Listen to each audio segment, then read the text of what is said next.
Welcome into another edition of SEC Football and Beyond. I'm Neil McCready. Chris Landry here with me as well. It's Friday, January the 15th. Hope you are all enjoying the end of your week. Hope you all have a great weekend. Thank you for being here with us. We're going to talk kind of a lot of NFL today because that ties into a lot of SEC stuff. Things happening at Alabama. LSU still looking for a defensive coordinator. Activity at Tennessee with Kevin Steele and still talk about what could possibly happen there. And then there's ramifications for all of those moves. Things could impact things at Missouri, at Mississippi State, at Ole Miss, and the list just goes on and on and on. So we'll talk about all those things today on the show. We'll also preview the NFL divisional playoffs. Those get started on Saturday, 2 games Saturday, 2 games Sunday, as the NFL pairs its way down to the Final Four. Chris, how are you? Neil, doing well. Busy. You mentioned a lot of reasons why. Coaching search stuff is busy and heavy. We had, a hiring last night as Robert Saleh, the first, big domino to fall, and along with Urban Meyer. So we got 2 head coaching hires as well as a GM hire with the Lions. So we'll start to see some movement, and as we get some teams eliminated from the playoffs this week, more. It'll matriculate even more along those lines. And a lot of movement in college, obviously, with the championship game. Sark officially gone to Texas, and the assistant moves, Kyle Flood, which we've talked about, moving over. So a lot of stuff. Now we've got, I know we'll talk about Urban Meyer a little bit and maybe staff there. And so it's very, very hectic, very, very busy because, as you kind of mentioned, there's a lot of cross-pollination with the NFL and college, and not only in terms of players, but in terms of coaching, and we're seeing more and more of that and staff procurement. So busy time, and craziness still up on the hill in Knoxville. I mean, gosh, you got so many directions to go. Can't wait to get after it. All right, let's start with Urban Meyer because that's the big national story, and obviously the former Florida coach, former Ohio State coach, a guy who has won everywhere he's ever been, Utah, but he's never been in the NFL. And the NFL, as you and I talked about on Tuesday, is a different animal than the college game. I think you thought in the end this probably wasn't going to happen. I did not. I didn't think it was going to. Let me interrupt you. I didn't think it was going to happen yesterday morning when the reports came out. It was one of those. And what I mean by that is I got to see it to believe it. I thought this would be take you to the altar. I've seen Parcells do this twice, mainly to the Bucks and Hugh Culverhouse. I thought this was. I still am a little bit. I'm fairly confident it's going to happen now. Let me put it that way. I'm still not 100% convinced. Go ahead. I didn't mean to interrupt, but well, I mean, sometimes guys like Urban Meyer, they just can't get out of it. I mean, I'm good friends with former Ole Miss basketball coach Andy Kennedy. He's the head coach at UAB now. And when Andy left Ole Miss, he did a couple of years of TV. And the truth is he was absolutely fantastic at it. And he and I would talk here and there, and I would say, man, you're killing it on TV. And he, thanks. But he missed coaching. He missed that getting up in the morning, getting ready for a game, preparing your team, building a program, all of that stuff. Urban Meyer, there's nothing left for him to prove as a coach, certainly not at the college level. He was out. He was doing great TV work at Fox. I mean, he's terrific at television, just fantastic at it. And yet, here's this guy, and he's had some health issues and some things like that. And earlier this fall, you and I talked about Texas and their overtures towards Urban Meyer, and he ultimately just declined. And yet, here's the Jacksonville Jaguars, first pick in the draft. They're going to take Trevor Lawrence. You're going to build a franchise around a quarterback that I think people like you, talent evaluators, think is a can't-miss potential superstar in the league. And here's Urban Meyer. He goes, I'm going to do it. And this is a guy that talks about how he can't stand losing. And I mean, he lost 9 games or whatever at Ohio State and however many years. And here's a guy that in the NFL, you're going to lose games. You're going to lose games. And when you're kind of restarting, when you're doing a rebuild, you're going to lose a lot of games. And there's a lot of work. It's a harder job, more hours, the whole deal at the NFL level than the college level. You don't recruit, but everything else is there. What do you think drove him to do this? Well, I think you hit it. I mean, I'm not surprised that he didn't have the itch to coach. because I knew that was going to be there. I thought and always felt like he likes the flirtation. He likes to, you're right, he loves the coaching. So at the very least, talking to people at Texas or at Jacksonville or the Chargers. The Chargers, yes. By the way, he did speak with them too. He likes that. Football people like that. You like to learn. You like to get in. You want to. It just the fact that he decided to do it. Well, and I realize there's a window, but my thing is the combination of. I know he's got Florida backgrounds, coaching Florida folks. I get that. That really has nothing to do with anything. It's more of, okay, the owner is very patient. The owner is very rich. Most of them are, but not. This one's willing to be patient and spend money. But, he sent some signals out about he's going to control the roster, meaning the owner. And so obviously that ain't happened. I mean, Urban is the head coach. He, like Bill Belichick's the head coach. Urban will hire the general manager. The general manager will work for Urban Meyer. Urban will have final say. They may not publicly kind of couch it that way. That's the reality. It's like Saban was at Miami. It's not taking it otherwise. You wouldn't have considered. Money's great and all that. I mean, look, I guess Shelley and them said, yeah, it's fine. My concern is if that issue with the cysts on the brain, I can't answer that, but that was the thing that I was always told, that he always said that I can't deal with that. Well, I don't know if that's changed. I haven't heard that it has. But so, look, I'm happy for him. I am very excited to see how it works. I'm not sure that if I were Jacksonville, that's the move I would have made. Okay, I know it's a PR move and all that. I don't know I think it can work. And I can go into details, some of it today, maybe down the line, of how it can work. And I'm not sure that was the best situation for Urban. However, let me say this on the other side. If you're going to have a chance to win in this league, there are a number of things that has to happen. He's not been around the league, so he's got to have a fast track learning, and he's going to need a lot of people to help him, and he'll have the resources to do that.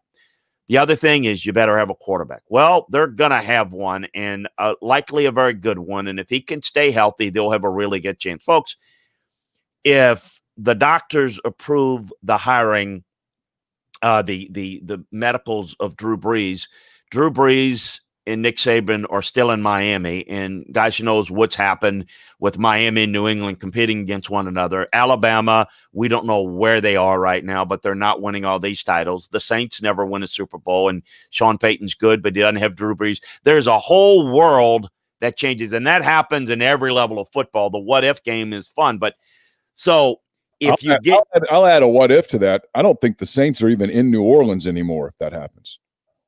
Well, yeah. Well, who knows? I know that Tom Benson wanted to move him to San Antonio, and that's a great topic for one day. Remind me about what happened in an owners meeting one time, and Paul Tagliabue saved the New Orleans, but keeping the Saints.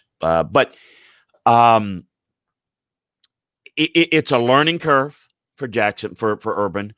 It can happen. Got to hire the right GM, maybe somebody like a Ray Farmer, somebody that's experienced as a GM that can help Urban, but Urban's going to make the final say. The biggest thing he's going to have to do is develop a culture. It's tougher to develop a culture in the NFL because in college football, you can get the best players, you can recruit them, you can develop them, you can develop great cultures, great cultures. Now, what's difficult is when you get players that make a lot of money, you have to understand that the best way to describe it is in college, you're at a major type program. You're like the filthy rich people. You know, the people that have, 3 and 4 homes and, all the cars and all the toys and they spend it and they don't even need to worry about spending it. It doesn't matter. They can waste money and it really doesn't matter. They're just filthy rich. Then you have the people that are very well off. That, they might have a summer home, they might have 2 homes, but it may mean that they've got a smaller boat or no boat, or maybe they only have 4 cars instead of 8. You know what I mean? It's different. The NFL is like the latter. You have to make decisions. So, like, for example, They'll get Trevor Lawrence. I expect they'll be pretty good if they do a good job drafting with all those picks. They'll be very good in a couple of years. By year 3, if Trevor Lawrence is as good as we thought, they're going to have to put a big-time contract, and all of a sudden, that means you're going to lose a lot of the core that you built, and you're going to have to redo it constantly. Now, you say, we got to do that in college. You got to do that in college, but you can go get anybody you want, and everybody's developmental and everybody's young. Now you're having to do it with young guys against all. It's tougher. Seattle Seahawks. Good. Pete's done a great job there. But the reason why they won a Super Bowl was because of Russell Wilson on a rookie contract. Because they had Russell Wilson, who was advanced from a maturity level standpoint, and they had all the cap room to spend on a lot of parts on a great defense, and it was great. Once they had to pay money to Russell Wilson, they couldn't spend as much money in other areas, and they've been good. They've just not been great, but they've been good. So that's the challenge of the NFL is you can build it, you can be good, but can you do it? It's definitely him wanting to prove it. It's not a lot of guys have been successful. There have been some that have been. Tom Coughlin has won at both. He didn't win a national title at BC. You don't. But you got Jimmy Johnson that was good. Pete Carroll's done a good job. A lot of guys have done a good job, but a lot of guys haven't. And I think from an opportunity standpoint, they've made a commitment to do even more with their facility. Shad Khan's got a ton of money. And he's willing to spend it. And he's been really, really patient again. So I'm excited to see it. I'm hopeful that it'll work, but I have a lot of concerns. Is Urban going to be healthy? Where is that? How is he going to mitigate that? If that was a problem in college, how is it not going to be a problem in the NFL? I mean, assist is assist. It doesn't go away because I don't know if warm weather makes it better. I don't know. Somebody has to, so there are concerns I have, but yet I'm very hopeful that it works out, and it's going to be it's exciting. It'll win the press conference, Neil. I think tickets, Chris. It's going to sell tickets, and I think that's a big part of it, but I don't think you make the move if you don't think it's going to win. They think it's going to win, and I think he can do some good things, but remember, it's different. Tom Coughlin went in and changed the culture. Tom Coughlin drafted very well. Tom Coughlin had the Jacksonville Jaguars in the conference championship game just a short time ago, and then it cratered. Then you got the Jalen Ramseys of the world and other guys. I want my money. I want this. He's going to have to deal with a lot of that. You don't deal with that in college. You don't deal with that. You deal with players that want to get to the league. Now you're dealing players that are in the league that are making money, and you have to deal with that. And you're going to have to learn that regardless how much I like this player at this position, he's only worth so much. There's a ceiling of what you can pay him because there's only so much money to go around cap-wise. So I think it's going to be fascinating. I'm excited. And I know you want to get into some of the staff issues and questions. Let's go here. Ashton Riyad says, any idea as to who Urban may hire as coordinators? Are things too rocky between him and Tom Herman to pick him back up? Too rocky, yes. And Tom Herman has never coached in the NFL. Here's the thing. The offensive side, Urban is going to have more of a say-so. So there's a possibility it could be one of his guys. I mean, it could be a Brian Johnson. It could be a number of guys that can basically run what Urban wants to run because that's Urban's deal. And the big thing is culture, overriding, and all that. But then he also wants to have a strong tie to the offense. Where I think is going to be interesting is the defense. My opinion, needs to be an experienced NFL guy. Somebody maybe like an Anthony Weaver with the Texans that he's got some background with, familiar with, but experienced coordinator. You cannot. It's a different game, and I think you take an entire college staff and they're all learning. I think you got to mix that. I think you got to mix and Urban is great at hiring a staff. Good coaches, good CEO coaches adapt. He's not going to hire all college guys. He's going to put the right mix, and I think it's going to also start with hiring a good GM too. But I mean, I think there are a number of people, and I think there'll be it could be a guy like, not coordinators, but it could be like you could see a Kevin Wilson or a Charlie Strong end up there. Guys that are comfortable, that can teach like they want and could be part of a staff, but putting that together with the right guys and the right coordinators, and I think the right mix of guys that can help you in the NFL, I think is going to be pivotal too. I'll throw some names at you that I've heard could end up on his staff. And this is people speculating. Obviously, this is so fresh that you have to acknowledge that a lot of this is just rumor, and people fill vacuums with rumors. I'll get to it here because this is what I'm curious about. Yesterday, there was a report, I don't know whether it's valid or not, that there was a list of people that Eli Drinkwitz was looking at Missouri to be his defensive coordinator. One of those names was Chris Kiffin, who's the defensive line coach for the Cleveland Browns. Cleveland plays on Sunday in Kansas City. It's a 2:05 game.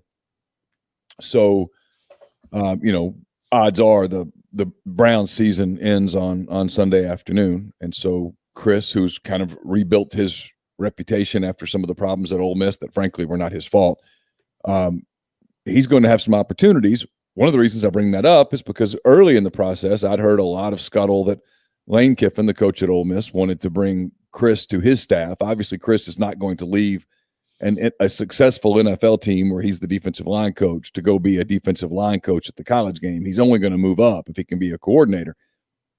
Any chance that DJ Durkin and Urban Meyer get reunited in Jacksonville? I think he's just one of the names in the mix for a position. In my opinion, not as defensive coordinator. I think he'd have to be like a linebacker coach. Now, that's my opinion. That would be my advice on it. Can't tell you that I've heard that he's going to do this or that. I think DJ's really good. Again, I'll point to the Marvin Lewises, the Anthony Weavers of the world, the Terrell Austin of the Steelers. Those are guys that, to me, in my opinion, needs to be high up on his list as NFL defensive coordinators. Different game, man. I think DJ would be really good, and I think he'd be good on a staff. But I could see that as a possibility on his staff. But, man, there's a whole bunch of names like that, and I don't know where it's all going to settle. He'll have a lot of options there, and I just don't know where he is on that list. I'm curious to see. Look, I think Chris is a legitimate candidate at Missouri, Chris Kiffin. I also think there's a lot of not smoke. I think there's some fire there, but I also think there's a lot of smoke with fire. What I mean by that is it's not that Lane doesn't have complete control to do what he wants, but it kind of gives him, hey, a school in this league wants him as a defensive coordinator. It helps him a little bit that it's not just a brother move. It's a really good coach, which, I think football people know that, but I think administrators. I'm curious to see, because I do think Chris matches up pretty well with the other candidates at Missouri, which are Charles Kelly and Mike Stoops, both analysts on Alabama staff. David Gibbs is a guy with experience that I'm guessing they're not going to go with, but I guess they're going to compare with because he's in-house. So we'll see how it plays out there. But I'm curious to see, because I couldn't imagine Chris not wanting, if he had the opportunity, not wanting to go to Ole Miss. But you're bringing up something that's important. When you hear things, pay attention to the underlying theme behind it. It may bypass you out there, folks, but when you hear things, coaches, if they can, they won't fire a coach on their staff. They will try to get them a job before. And so often when you see a guy leaving, people automatically think, oh, Team A, they're running away from that school. Well, very often it's School A is, trying to get them to land a job, because it's a lot easier to get a job when you have one than when you don't. And so I think that, there's maybe some of that with maybe DJ and trying to bring Chris in. So I'm curious to see how and I think part of that is, hey, look, Chris has other options. I like to get this done. Whereas I think probably the administration is probably thinking, well, he's your brother. I mean, how hard is it to hire your guy? Some of those guys don't have a clue. Well, there are other people that want you. I'm just curious to see. I do think Chris is a legitimate candidate at Missouri. I'm curious to see how strong he is. Maybe the guy. The 49ers have hired D'Amico Ryans, the former Alabama player, as defensive coordinator. I use that as a segue to get to Alabama. Alabama wins the national championship on Monday night. Since then, this happens every year to Nick Saban, and he'll say things about it, whatnot. But the truth is, this happens all the time. When you're successful, people try to emulate your success. They try to take your people. Steve Sarkisian, as you mentioned earlier, the new head coach at Texas, he's started to fill his staff out. Still working on some things. Still, I think, working at the defensive coordinator. Here's my question. I keep hearing a lot of scuttle that Pete Golding, the Alabama defensive coordinator, is going to likely head to Texas. That's what I keep hearing. I'm sure you're much better informed than I am, but tells me that Golding's days in Tuscaloosa are probably numbered. Yeah, and I tell you why. Pete's name has been thrown out for 2 or 3 options. So that means that's agent play for leverage. Multiple people want you, and let's just call it like it is. If Nick really wants him to stay, he would stay. Now, let me say this. For Pete, it would benefit him probably because for whatever reason, let me tell you the reason. We know because of the Alabama offensive success, Sark is a genius. We love him, but that scoundrel Pete Golding's awful. Well, it's not the case. It's the style and the pace is going to lead to that. The defense coordinator at Ole Miss is always going to get criticized, right? Because, the offense is going to be elite. Most defensive coordinators are going to get criticized because you're giving up a lot of points. Pete's running Nick's defense. If the defense is good, Nick gets credit for it. If it's bad, it's Pete Golding's fault. Sure. Being able to go somewhere where you can be the guy. Like if he were to go to Texas, he would be the defensive coordinator for the head coach who is going to coordinate the passing game and probably have somebody help him coach the quarterbacks, but he's going to be the head coach and coordinate the passing game, and Kyle Flood's going to coordinate the run game, and Pete Golding would be able to run the defense. If Pete Golding goes to LSU, which he's kind of tried to, he's from Hammond, Louisiana. So the names there suggest to me the fact that he's the name of teams and that he's interested suggests to me that he's probably not going to be there. And let me just say this. Nick is aware of every guy that he would like to push out the nest and move on and who he'd like to bring in. And there's very few times where, including the strength coach, that was all, oh my God. He had enough of the strength coach being, Mr. Celebrity type, and he didn't, he went out and hired somebody he thought was better, and he pushed a guy out and he let everybody, the arrows come to him that, hey, look, he got out and went to Kirby. Well, that was nothing catches Nick by surprise, and he's got all things lined up, and it's just a matter of who he wants to select. He knew Kyle Flood was gone with Sark. And he knew Jeff Banks was going to go. Jeff Banks is going to make $1 million as the assistant head coach, special teams coach, and tight end coach at Texas. So great for him. So Bill O'Brien's going to be there. I would think I'm pretty certain right now that Jeff Stoutland is going to replace Kyle Flood on the offensive line. What it sounds like. And I think, we're going to see some other moves that are going to be made, including some analysts that want to become involved and take some of those roles because they may lose a Mike Stoops or Charles Kelly or both. They've already lost a gosh, I'm drawing a blank. I'll add a name to it while you're thinking about it. Bruce Feldman reporting this morning in the Athletic that the Marshall head coaching search is focusing on 3 names. You got Charlotte coach Brad Lambert, Alabama associate head coach, running backs coach Charles Huff, and Louisville offensive coordinator, offensive line coach Dwayne Ledford, and I've heard just talking to some people, I've heard a lot of buzz about Huff with Marshall. Yeah, Huff is definitely in play there, and Butch Jones is just talking about left to go to to Arkansas State. I mean, so those are all people that, and he doesn't have to replace them with similar guys, but he's got a lot of places, and he's one of the things he's done, and the advantage that he's built for himself is that, just like with Sark, he bring guys in different roles, an analyst role, and he can gauge their personality and chemistry and things. So you don't ever have to say with him, like, hey, do you think Bo Pelini and Ed Orgeron to get along? I don't think so. Well, he's already figured that out, because it's usually somebody that he's been involved with before, and he's got the lay of the land. Plus, he's, as the head coach, nobody misbehaves in the room, so it's kind of one of those things where I Alabama fans, as they always are, I don't know why. They're apoplectic. Trust me, that's the one place I'm not worried about for them. Yeah. No, they'll get whoever they want. They'll get who they want, and they'll get it right. And if they don't get it right, they have means to be able to adjust to it. Remember, Tosh Lapoy, defensive play caller, in middle of the season, nobody knew about it. Pete Golding start taking over the play calling with Nick, and they did that seamlessly. And, it still made it all the way to the championship. I mean, it's like, so the variable ups and downs are not as precipitous for them.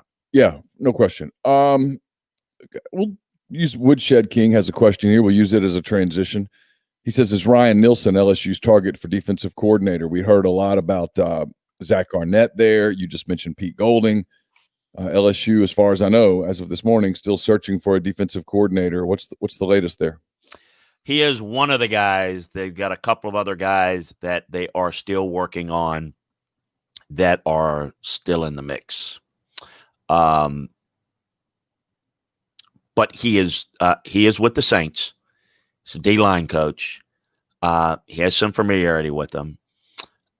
The speculation that he is the guy is because they're still playing, and why haven't they hired a guy yet? Well, Zach Arnett, that didn't work out very well either way. It didn't sound like the interest or the fit was there in both ways. But there's some other names, because I think there's a possibility that that Ryan may not take it. So they're considering. By the way, could I answer this one too above? Because Blake said something to you. Neil, I think a D-line coach at a top college makes more than a D-line coach in the NFL. No, sir. Not even close. NFL makes more money. The only people that make more money right now, look, even like you get head coaches make more money. And, certain colleges make money. But you got to remember something now. You start at like $5 million. In the NFL, nobody makes. I mean, everybody's making 5 and 6 and 8 and 10, and Urban will make close to 12 and all that kind of stuff. Coordinators, are starting to make, like you notice, 2.5, 3 million now in college. That's big. They've been making that in the NFL. Line coaches, they make a lot. You will get position coaches making 1.5, in the NFL. Major colleges. Well, I just said Texas, they're paying an assistant head coach $1 million. So no, I'm just want to let you know, and I'm not trying to be rude there, Blake, but I mean, I know what those guys make. That is, I'm not saying you can't point out an individual here or there. Alabama is an exception, maybe some people, but and here's the money's still a lot more. And here's something else, Chris. The NFL pension money is great for a coach if you can get it. And so those guys want, if you're in the NFL, you only leave the NFL for a promotion elsewhere. It's got to look like a promotion on your resume, so that if one day you need to go back to the NFL, that's easy to do. Once you're in the league, it's a lot of times it's hard to pull people out of the league once they get into it. And also, you get coaches who get tired of recruiting. Absolutely. And I'm going to tell you that the thing, this NIL stuff and all this crap and all this transfer portal, these college coaches are saying, the hell with this. This is lunacy. This is ridiculous. It is. This is nuts. And they say, I just shouldn't go in the NFL, make more money. Do like Neil said, get your pension. And by the way, this wasn't when Neil was talking about, so people will know, Unlike college. Now, here's the thing about college. You got a lot more leverage in college. So you can hold somebody hostage in college and say, I'm the D-line coach at Ole Miss, and I'm going to go to such and such a place. I'm going to go to Missouri, whatever, or vice versa.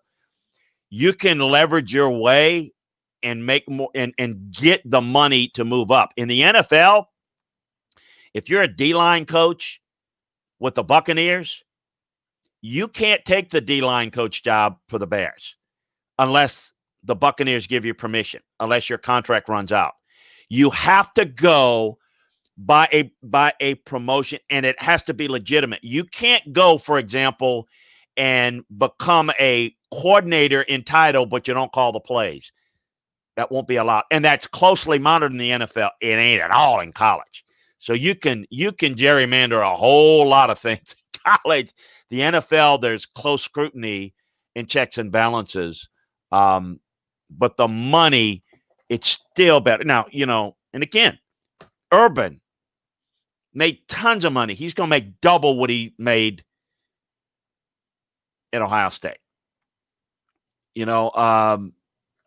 It's just, it's a lot of money. I mean,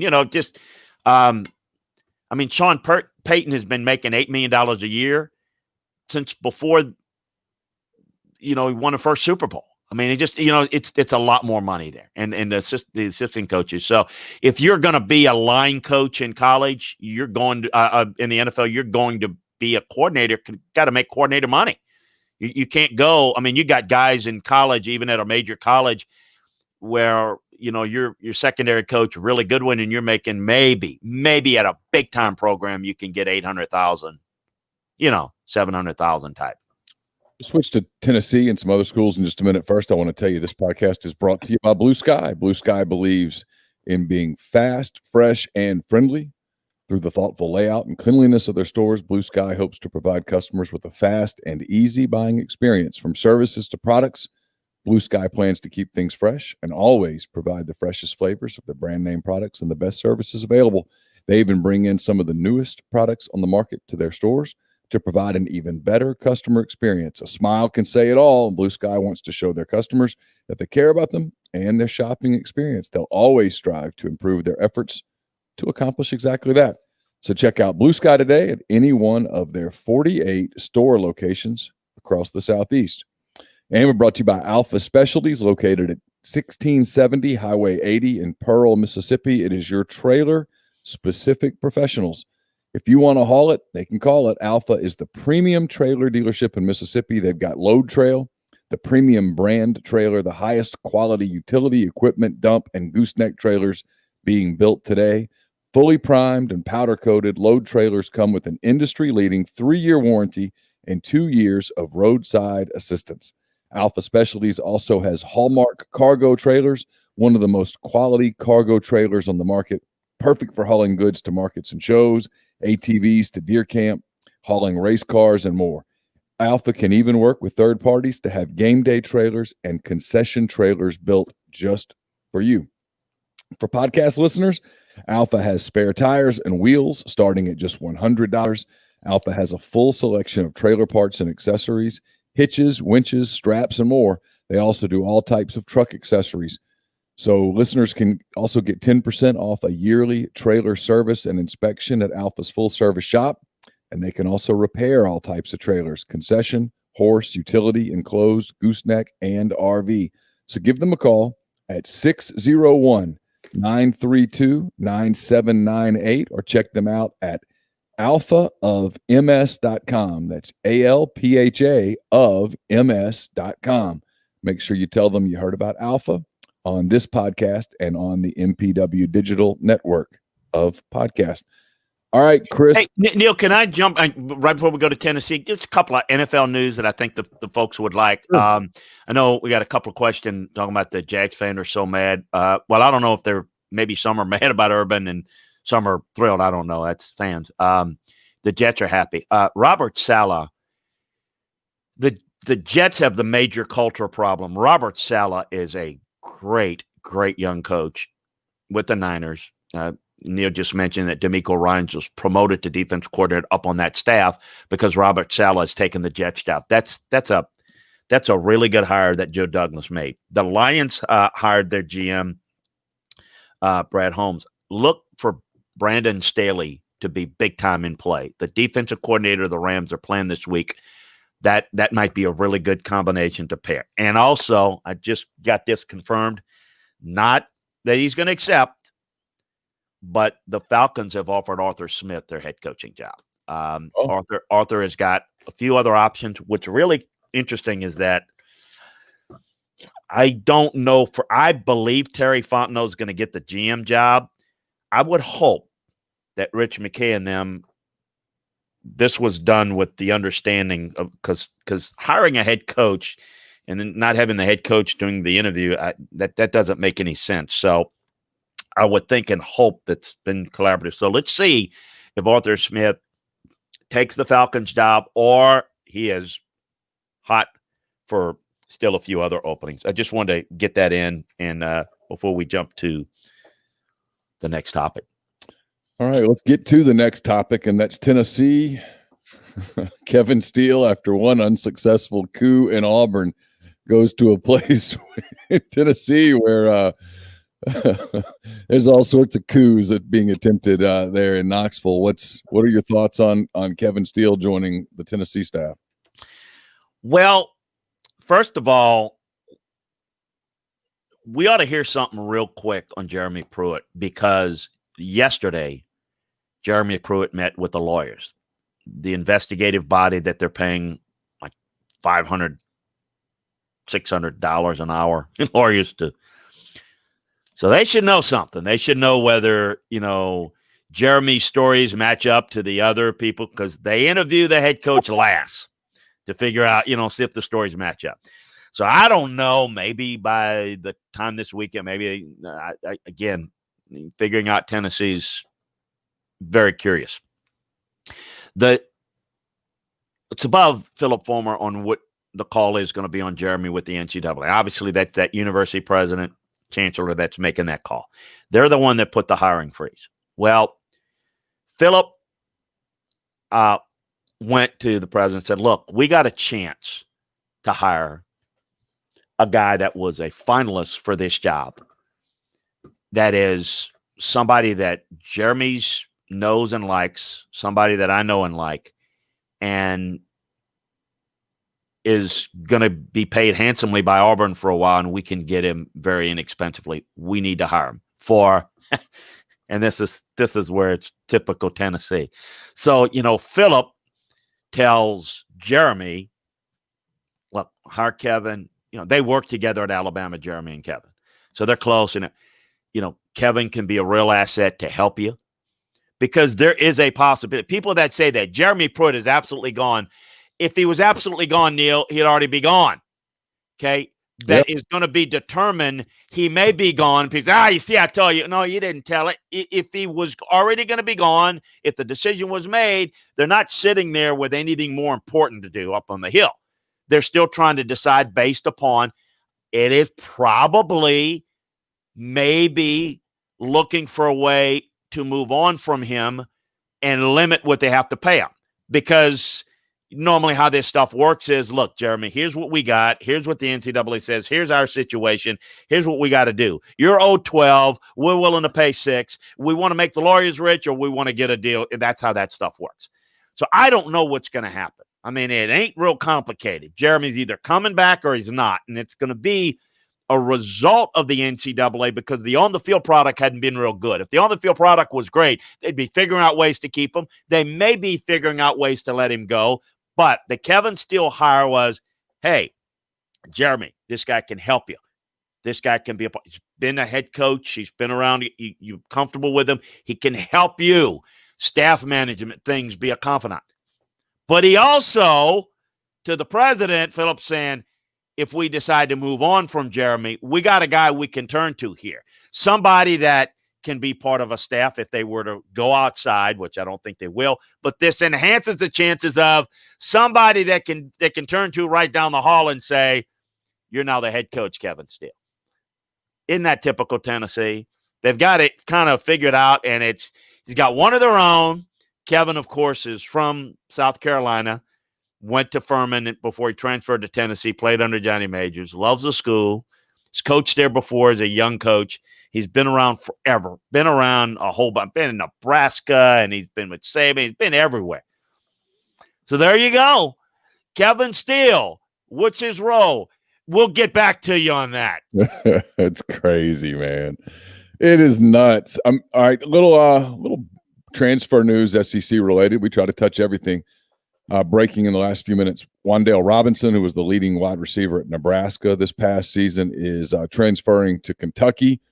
You may or may not remember Robinson was once committed to Kentucky in the recruiting process before he ended up at Nebraska.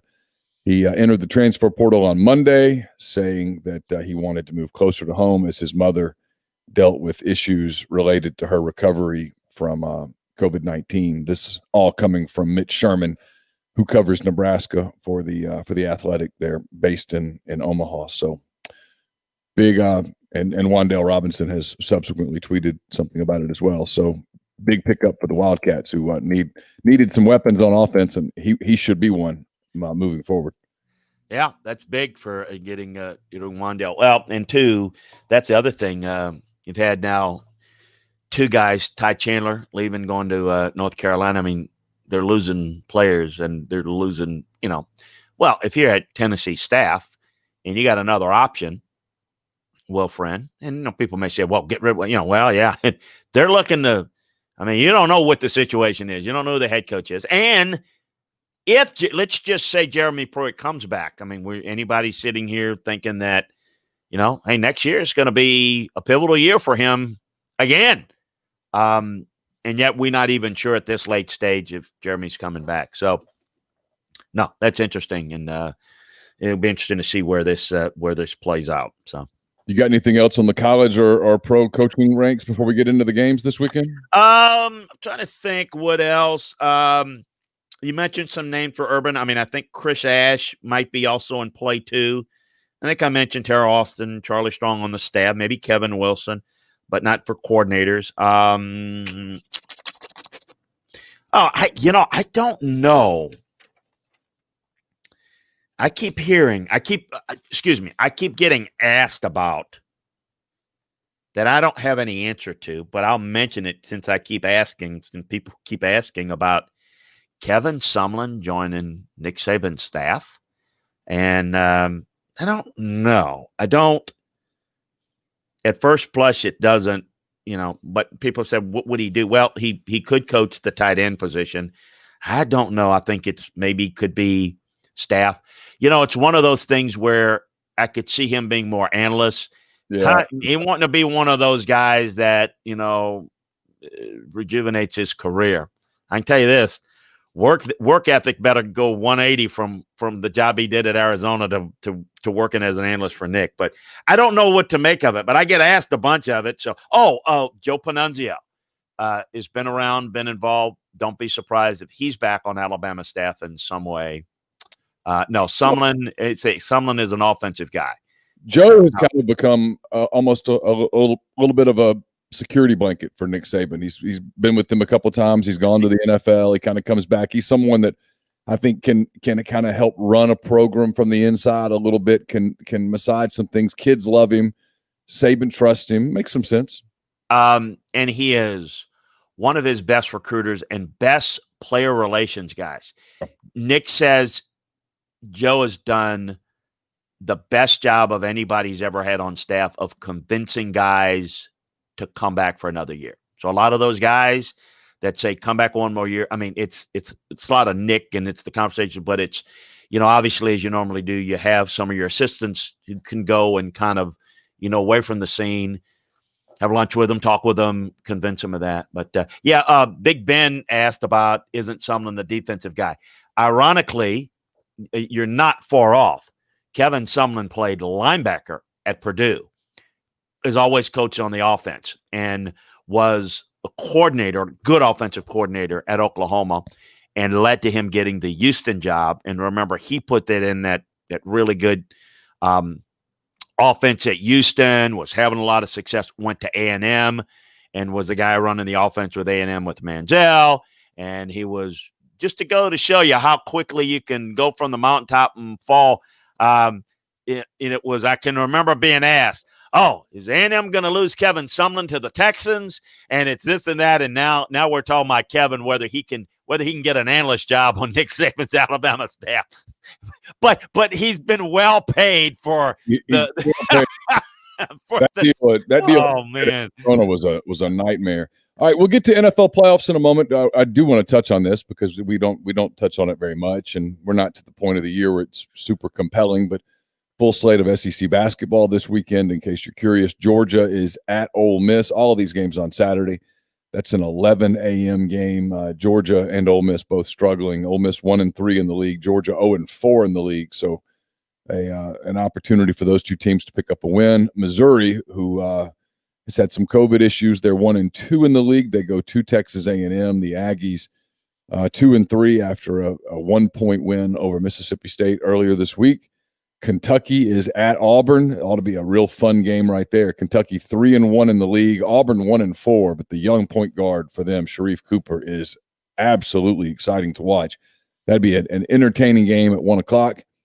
Arkansas is 2-3 in the league, kind of off to a shaky start after a really good non-conference start. They go to red-hot Alabama. Alabama 10-3 overall, but 5-0 in the SEC. Nate Oates has the Crimson Tide playing at a really, really, really high level.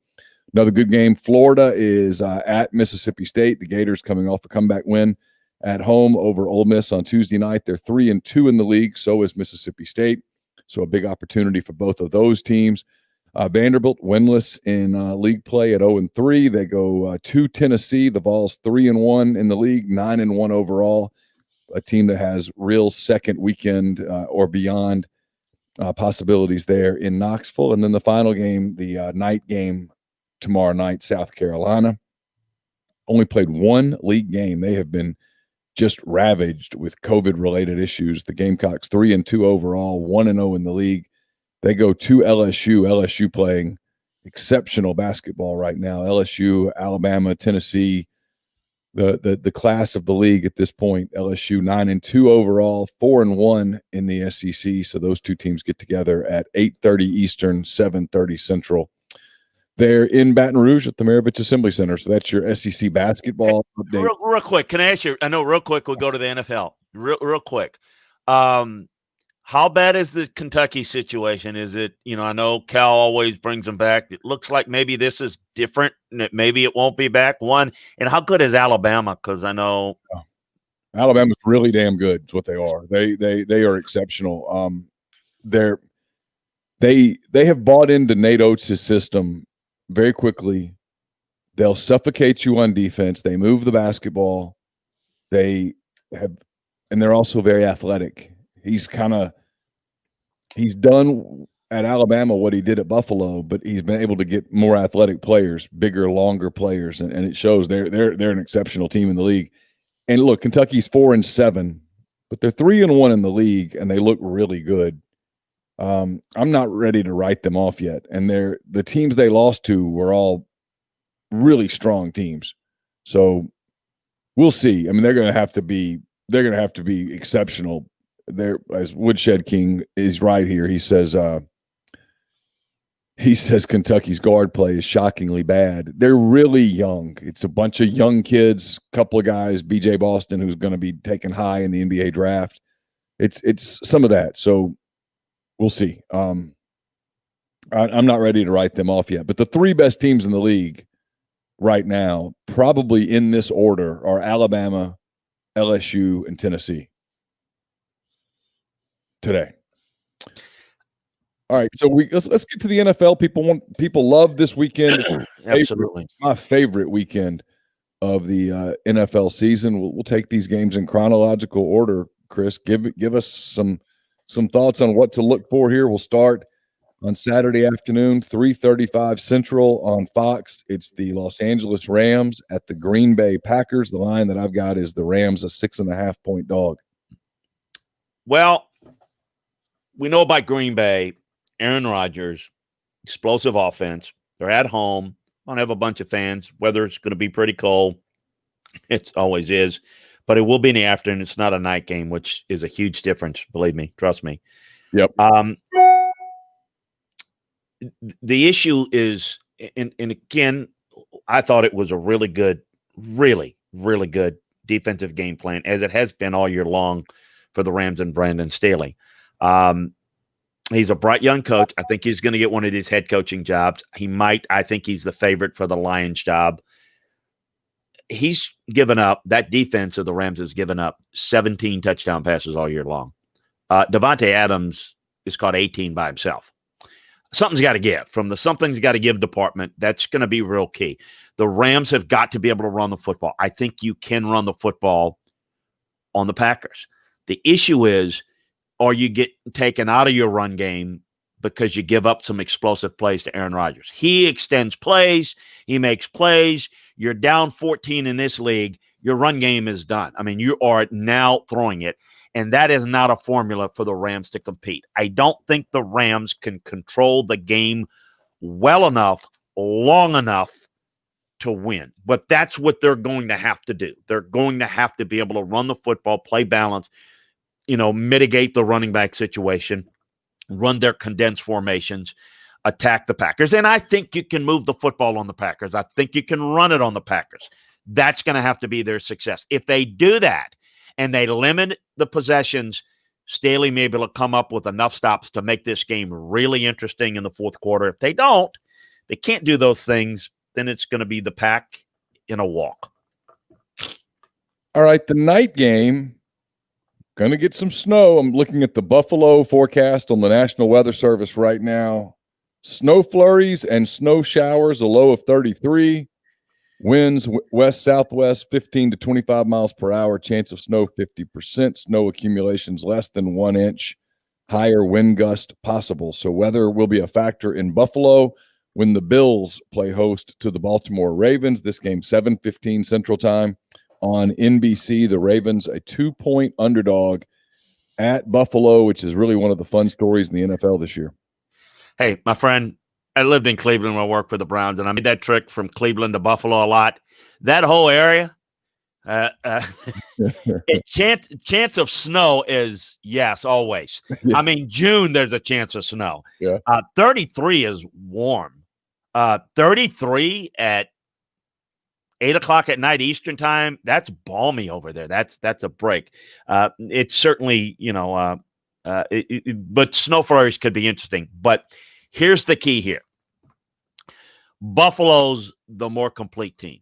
They're the better team. They've got a quarterback that can throw it. They've got a great receiving weapon in Stephon Diggs and other really good complementary weapons. They can run the football well, like their defense. I think they're very good. It's one of the top two secondaries in all of football. They're very, very good. In this game, how does it play out, though, against a Ravens team that's playing well, playing with confidence? Lamar Jackson is a freak. You have to defend him like a running back. They've got a plethora of running backs, not including Lamar Jackson. You throw him on top of it, it's defend the run, defend the run, defend the run. So the strength of the secondary is mitigated to some degree. Look, in a similar way, but a little bit different styles in that, Baltimore struggles when they got to play from behind. So it's why they struggle like when they go up against a Kansas City and Kansas City scores points. Baltimore having to score quickly, running 2 minutes with the passing game, that's not their strength. But I think they can have enough balance offensively. If they play this game near the line of scrimmage all game long, Baltimore can come up with enough explosive plays in the run game to make this a game, to make this a threat, and have a real good shot. And I wonder if, the moment with Buffalo still being young, whether the moment will get to them. Buffalo's the better team. I would go with Buffalo because they're the better team. They're the more complete team. But I do think that Baltimore is playing with some confidence. And I do think that Baltimore in their right game where they can force the issue, this game could be close. Still would go with Buffalo here. All right, switching to Sunday, my buddy Grind on the in the chat says, should I put 100 on the Browns just cause? Cleveland is a 10-point underdog at Kansas City. This game on Sunday, 2:05 Central Time on CBS. The Browns go to Pittsburgh, score a bunch of points, win a game, and they get rewarded with a trip to Kansas City to face the defending champs and Patrick Mahomes. The last two times on a big stage that Patrick Mahomes and Baker Mayfield got together, the final score was like 70-60 something. It won't be like that, but there's a chance for some fireworks at Arrowhead on Sunday. You think the 17 and 18 drafts with young quarterbacks in the AFC paid off? Yeah. Josh Allen, Lamar Jackson, Baker Mayfield, Patrick Mahomes. Pretty good, huh? Pretty good. Do we have to talk about that right now? I mean, what I like to do, we're going to do an extra hour on how the Bears passed them over. That's what we're going to do later. But Friday morning, it's pretty outside. It's a nice day. I'm in a decent mood. I told you before we got started that I felt a little worn down today, and you have to throw the Trubisky thing at me here in the final minutes of the show. I mean, I just did. That's the kind of guy I am. Yeah, I don't grind. I mean, a man of your means, you could probably throw 1,000 at it. I mean, what's money to you? I mean, and Neil tells me you are a man of great means, from what I understand. Sure, why not? Listen, I would say the argument for that is a lot of points, huh? 10 points is a lot in the NFL. That's a whole lot of points. You don't see that. Kansas City has let teams play around. They've played in a lot of one-possession games. So, is that a regular season thing? Is it a boredom thing? Do they come out in Kansas City? Let me tell you this. If Kansas City plays their A game, 10 points won't be enough. It'll be a 17-point win. You'll wonder how, I'm not a big turn it on and off type of guy. In Kansas City, even in last year's playoffs, come from behind against Houston, come from behind against Tennessee. They come from behind, San Francisco Super Bowl. I think Kansas City wins it. 10 points is a lot of points, though. I just get the feeling that Cleveland kind of had their big moment last week. And that, Kansas City's always vulnerable because a great offensive team could have a bad game. So, yes, it's possible. It would be a huge, huge, huge upset in my mind. Kansas City, I think, wins it, but I don't know about the 10 points. I'm going to leave that up to you. All right. The last game, and boy, this is the people at Fox are like, yes. I mean, this has all sorts of sex appeal. Tom Brady and the Tampa Bay Bucks, fresh off a playoff win in Washington, head to New Orleans to play Drew Brees and the Saints, fresh off a playoff win over the Bears. 5:40 Central Time on Fox. Get prime time here. Everybody's tired of politics. Nobody wants to turn that on. You get this game. You get a great escape from the real world here. The Bucks a 3-point favorite. Big Ben asked, Bears covered, right? Nope, the Bears did not cover. The Saints covered that line.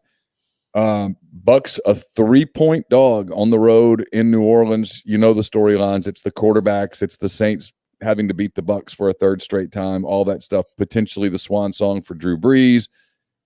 Probably, almost certainly, the last time these two quarterbacks square off against each other. I mean, there's a lot here. Yeah, we talked about the young quarterbacks. You take those 4 quarterbacks we talked about, you add their age, it comes to 98.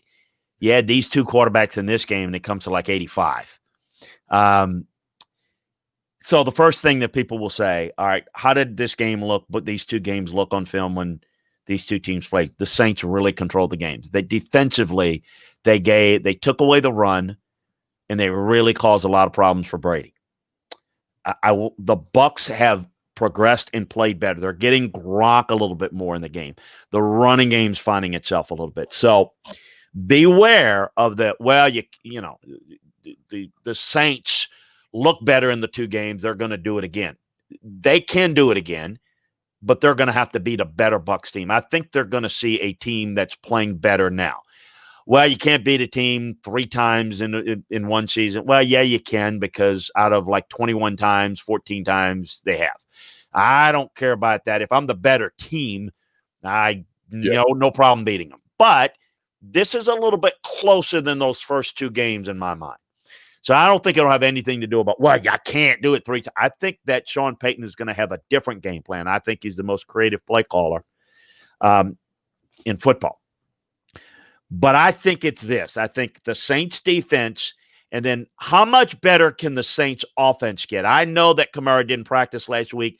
They let the Bears hang around a little bit longer. I thought the Bears played well and hung in there and had – I never felt they were going to win it, but they always had a chance.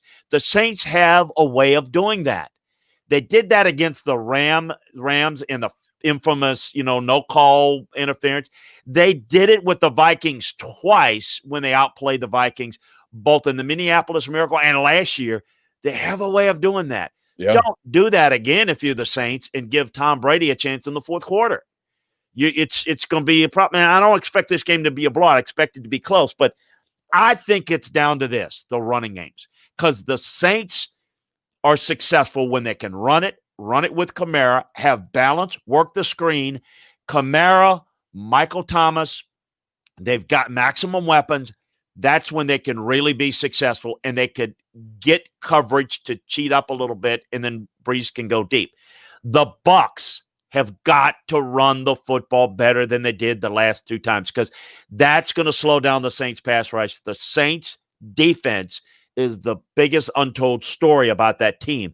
It's about Breeze. It's about his swan song. It's about Peyton. It's about the offense. It's about Kamara. It's about a great offensive line. Teron Armstead is graded out as good as any left tackle in football. Yes, it's great offense. Their defense is really carried them, and it only carries them when the running game is going. So I think it's going to be outstanding because of the storylines, but I think it's got a chance to be outstanding because of the teams. But I'm going to tell you, if the Bucs can't run the football, it's going to be more of the same. If they can, game on, fourth quarter, and hang on to your hat with two future Hall of Fame quarterbacks, it's going to be an awful lot of fun. One of them is advancing. One of them's probably coming back in Florida, and Drew Brees is probably going to be announcing on NBC next year. So it's a lot at stake there. Yeah, it's going to be a really fun game. I always love this weekend. The basketball game I cover is early. It all works out perfectly for me. It's almost like somebody out there knew that you were going to do the Mitch Trubisky shot and put me in a bad mood, and then I was going to be reminded that my weekend worked out perfectly. So I know. Hey, look, but the good news is that Trubisky, Nagy, and Pace are all coming back. So maybe there's good times ahead. Maybe things will get better. That's what we hope for the Bears, that they can get better. It's like that, and it's like, Michigan and Harbaugh. New contract, we'll take a haircut, a pay cut, and maybe things will work out. That's what we hope for, and we wish the best for you with that. With the Bears thing. I know you don't care about the Michigan thing, but the Bears thing is close to your heart, and I want the best. I do. I seriously do. I want everybody to win. Yeah, I can feel the sincerity in your voice. On that note, I'm gonna leave. I'm angry, and I'll stop there. Have a great weekend, by the way. Have a great weekend, and I will have my postseason breakdown of the Bears up pretty soon on Landry Football. So look out for that with all the free agent targets. Hey, look, there's always next year. There's always a chance, and I'm not giving up on them. Yeah, thank you. All right, we're gonna let it go there. That's Chris Landry. I'm Neil McCready. We'll be back on Tuesday. We'll recap the game. Great weekend, everybody. Yeah, have a great weekend. We'll talk the latest in the coaching stuff. Y'all be safe out there. See you on Tuesday. Be safe. Have a great weekend. Bye.